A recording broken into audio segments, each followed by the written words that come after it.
To talk to us about this, we're joined by Chief Exercise Physiologist at Exercise and Sports Science Australia, Nick Edwards. G'day, Nick. Hey, Stephen. Thanks for having me. A pleasure. Now, firstly, I suppose we should go back a step. Explain to us exactly what an exercise physiologist is. Yeah, good start. So, exercise physiologists are university-trained allied health professionals.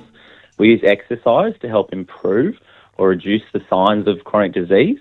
We're experts at dosing that exercise so people get the best outcomes. And we're also really good at helping people make sure they can continue to do that for as long as they can. So how is that different from a personal trainer? It's very different. So a big part of it is really that deep understanding of the physiology behind it.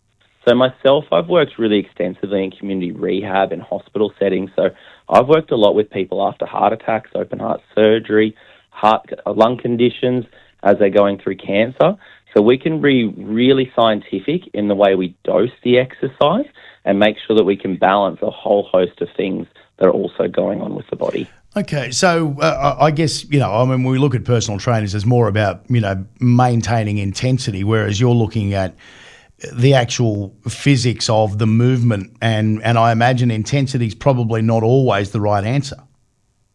Yeah, it's really about how we can individualise it. So if we look at pulmonary conditions, which has a huge benefit, you can see it in the report there, it's a 2.4 cost-to-benefit ratio. It's a massive thing. So with that, we would look at how people's lungs are functioning, and then we can work out the exact spot at which people actually desaturate, so their oxygen saturation drops, and so we can work to build their conditioning up at that point so that they can better oxygenate through their body. So I want to talk about the process of how somebody might come to use your services or the services of an exercise physiologist. Is it a referral from a GP generally?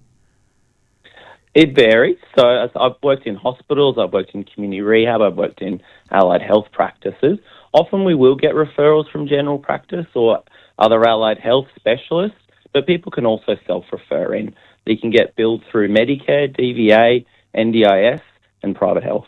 Okay, so because the reason I asked that question is that one of the statistics coming out of this report is that across the 6 chronic conditions that were identified is that they only account for about 46% of patients who are being serviced by exercise physiologists. Does that say not enough patients are using the service?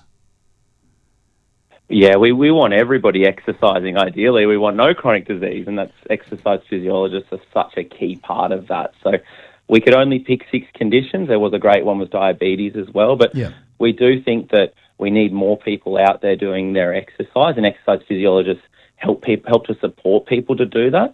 One of the barriers at the moment is GST. So exercise physiologists are the only Medicare-backed allied health service that's charged GST. Okay.